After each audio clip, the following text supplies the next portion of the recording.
Hi everyone, welcome back to Poetry Matters with Mackenzie and Hadley. This week we're going to be talking about Love in the Asylum by Dylan Thomas. Since you guys loved our last video on a Dylan Thomas poem, we're going to continue on with that topic and be talking about Love in the Asylum this week. Cool. So as usual, we're going to start out by talking about what the poem's about and kind of break it down so you guys can understand the meaning.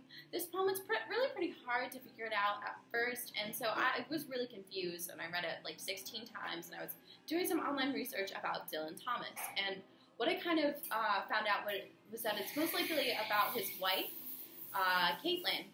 And he wrote a series of poems about his wife because, like, it's his wife. She's probably going to be his muse at some point. And so this one, it starts to make a bit more sense once you start to imagine that it's about his wife, Caitlin. So the poem's kind of it starts out like with the line, "A stranger has come."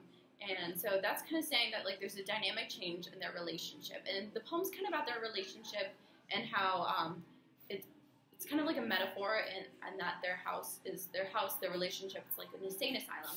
And Dylan Thomas, I'm assuming, like, he's narrating as himself in this poem. And he's saying that he's kind of crazy, and but Caitlin's also crazy because she's in love with him, and a lot of it is that she's the light in his life, and he's resisting her lightness into his life, and he's like staying negative. But towards the end, he kind of adapts and begins to accept her as a positivity in his life. And they kind of like end up happy, even though there's a lot of ups and downs, and it's pretty rough most of the time. He also compares her to a bird when he says, "A girl as mad as birds." This could be positive or negative, like she was saying. Birds can be crazy and batty, or birds can be graceful and elegant, and things like that. And I think that that's kind of his point. At different times, she's different things. And sometimes she's really angry, and sometimes she's really, like, crazy, I guess you could say, because of the insane asylum. And then sometimes she's the light of his life, and she keeps him going, and he turns to her for a lot of things. So I think their relationship is multifaceted. But that definitely goes on how it's like really intense, it's really up and down, and it's crazy, which relates to the title, Love in the Asylum. One thing in this poem that's significant would be the repetition of the word deludes and deluded. This word means to mislead or fool, and it's used as such throughout the poem. A primary example of when it's used, and one of my favorite lines in the poems would be, "She deludes the heaven-proof house with entering clouds." And so this line is definitely really heavy-hitting, and in my opinion, it's extremely beautiful because it's talking about how the house is heaven-proof, like the house is their relationship, and she tricks him by seeming like dark like he is, and then when she enters the house, she's entering with clouds, and clouds are like an allusion to heaven. Like, she is a heavenly aspect in his life that's extremely negative. A lot of what he says, like clouds, she said, could represent heaven, but also clouds could represent storm or something negative. And a lot of the stuff he said, this was like a really big deal because a lot of the stuff he said had two meanings, so you could really get either or out of it. And I think, like, that is huge because clouds could be an allusion to heaven, or clouds could be an allusion to storms that cause, like, anger and tension between the two. So I think that's really, really hard hitting.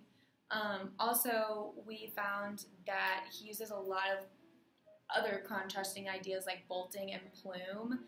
A plume is an arrangement of feathers, and so it's like soft and fluffy, and there's contrasts with bolting, which bolts are like hard, they're metal, they're meant to hold something bolted together, and use contrast. A lot of this poem is contrasts and ambiguities. Yes. There's a lot of imagery.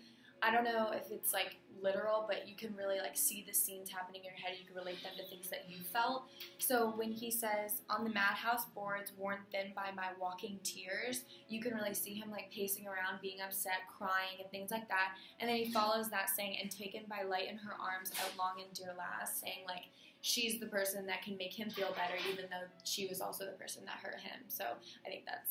And I really think it's significant. It says, "at long and dear last," meaning like he's waited all his life for something like this. And it's so important that he's finally let her in to be a part of his life, and that she is the light. He's taken by the light in her arms. Cute. So cute.